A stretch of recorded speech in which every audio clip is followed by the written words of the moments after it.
De retour pour le face-à-face, vous l'avez peut-être entrevu dans ce jingle, la venue de Philippe Caillot. Bonsoir. Bonsoir. Merci d'être sur le plateau avec nous en direct sur LMTV Sarthe. Vous êtes le président, le nouveau président de l'Entente Sarthe Handball, pays du Mans, ancien président délégué du SCO Angers, l'un des meilleurs clubs de football en France, club de Ligue 1, même si ça va un petit peu moins bien en ce début de saison pour le SCO malheureusement, 14e. Un peu plus difficile, mais c'est parti, là, ça y est, c'est bon. Ouais, allez, on va les encourager, nos voisins angevins.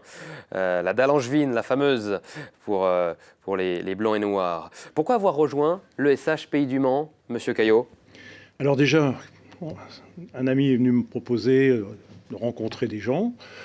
Bon, je sortais du foot, et puis pourquoi pas écouter. Et j'ai été séduit par le projet, honnêtement, là, je trouve ça formidable qu'il y ait 4 présidents qui aient décidé à un moment donné de faire preuve d'humilité, de dire voilà, on va donner nos meilleurs joueurs à un club et ainsi de suite pour que Le Mans ait enfin une grande équipe. Moi, j'ai trouvé ça super.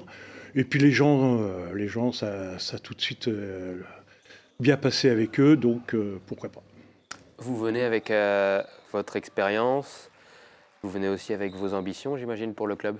Oui. Enfin, les ambitions, ce sont celles qui ont été proposé au départ donc par les 4 présidents, c'est la nationale 1, ça c'était impératif, et donc c'est pas une ambition, c'est une obligation pour moi que Le Mans aille en nationale 1 dans les 3 ans à venir. Dans les 3 ans à venir en national 1, c'est l'objectif. Mais il faut avoir des objectifs hauts. On m'a toujours dit, vise la lune, au pire tu toucheras une étoile. La lune, c'est peut-être d'ailleurs le très haut niveau, le meilleur niveau en France, c'est-à-dire les mondes professionnels. Est-ce qu'on peut un jour imaginer l'ESH Pays du Mans rejoindre les rangs professionnels et par exemple jouer à Antares? Regardez le MSB. Le MSB, il a mis du temps. Il y est arrivé et il y est resté surtout. C'est ça qui est intéressant. Le hand, il y a un potentiel dans la région.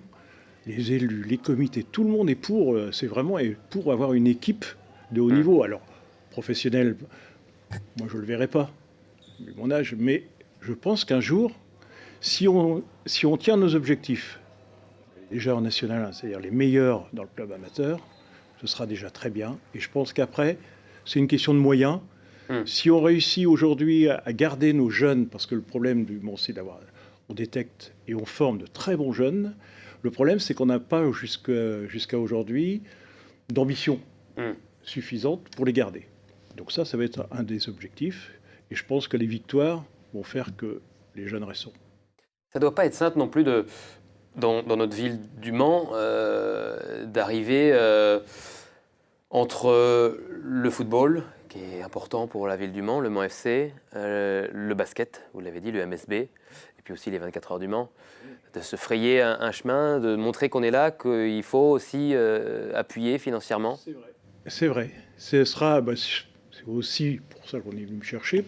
L'avantage d'arriver à un moment donné d'avoir un réseau, c'est de faire connaître déjà. C'est ce que j'explique, c'est les résultats vont nous faire connaître. Parce que, comme je dis, je dis au coach, quand on aura nos 4 victoires là d'affilée, vous verrez, ce sera plus facile de communiquer.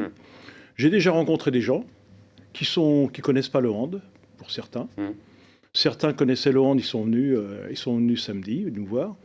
Et je pense que, si vous voulez, la différence, c'est qu'on n'est pas dans les budgets du foot ou même ou du MSB aujourd'hui.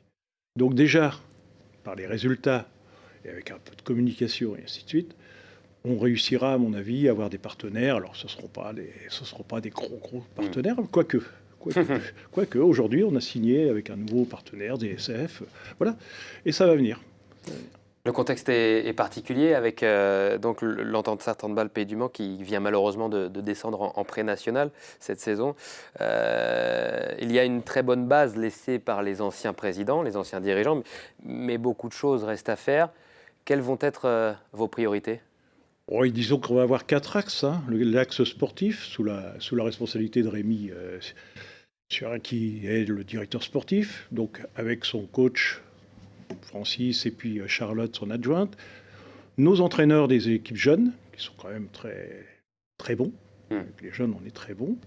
Et puis aussi les clubs partenaires, justement, Alonne, comme moi, Le Mans, Mulsanne, on va continuer à travailler sur ce côté-là. On va avoir le côté, je vais dire, plus administratif avec toutes les commissions logistiques, le pôle logistique, pardon, le pôle communication. On est structuré en termes de finances, dans le bureau, on est structuré. Ensuite, on a les partenaires, justement, d'essayer de leur faire voir nos valeurs, qui ne sont pas forcément les mêmes que dans d'autres sports.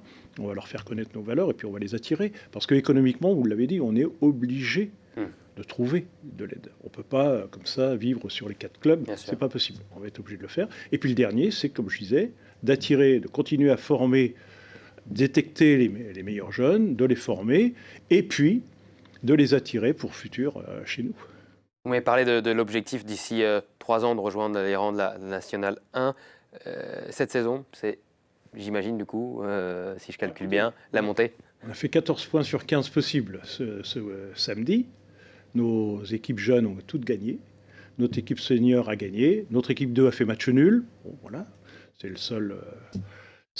Donc, c'est comme ça qu'on va y arriver. C'est les victoires qui vont nous faire gagner. Le recrutement de Francis Tuzolana au poste d'entraîneur, c'était important? Alors, j'y suis pour rien. Oui, bien sûr, je trouve que le choix est très judicieux. Le choix est très judicieux parce que si on veut monter... Parce que le problème, c'est ça, il y a eu un très très bon travail de fait par l'ancien président aussi, Fabrice et les autres présidents. Par contre, arrivé à un moment donné, il ne faut plus être dans l'affect. On est obligé de trouver des gens dont c'est le métier, et là, je pense que c'est un bon choix. Premier match ce week-end qui a eu lieu au Mans, et premier succès à domicile donc face à l'OHB Saint-Gemme-sur-Loire. Vos joueurs se sont imposés 31-25. La saison commence très bien. Oui, mais ce qui est important, c'est de toute façon, on ne peut pas avoir d'échec. Il faut tout gagner, il faut gagner tous les matchs pour monter. On n'a pas le choix. Donc c'est bien, c'est l'objectif de Francis, il le sait, et il le partage sans problème. Vous avez pris du plaisir à regarder ces... Un peu de stress. Un peu de stress tout de même. J'ai pris plus de plaisir le dimanche d'avant en match amical. Un peu de stress, même à 70 ans, on peut avoir du stress. Dans cette salle, proche du lycée Yourcenar, vous comptez y rester? Parce qu'on ne peut pas pousser les murs. Est-ce que l'objectif, c'est d'y rester cette saison? Est-ce qu'il y a des ambitions d'aller trouver quelque chose, un autre outil? Cette saison, on n'a pas le choix. La saison prochaine, je pense que malheureusement, on n'aura pas le choix parce que c'est compliqué de trouver une salle. Mais on ne pourra pas continuer sans avoir une salle digne de ce nom. Enfin, attention, quand je avec dis tout le respect qu'on a évidemment pour cette salle. Bien sûr, parce que là, elle nous aide bien, cette salle. Évidemment. Merci beaucoup d'être venu sur le plateau d'LMTV Sarthe pour merci répondre de votre invitation. À toutes nos questions. C'était un entretien très intéressant. Et puis, on continue à parler de handball, juste pour vous donner quelques résultats avec la belle prestation en N2 féminine de Mamers, qui, pour son premier match en N2 cette saison, a fait match nul, rejoint malheureusement dans les dernières secondes par Carquefou, 29-29. Et du côté de la N3 féminine, défaite en revanche pour l'Entente Sarthe handball, avec une défaite malheureusement de 4 points sur Angers-Lac du Maine. Voilà pour l'essentiel de l'information sportive. Merci beaucoup Monsieur Caillot d'être venu sur le plateau d'LMTV Sarthe encore une fois. Et nous on se retrouve pour la 4e et dernière partie de 72 Sports avec la première édition des 12 heures gravel, la toute première course en Sarthe de gravel. À tout de suite.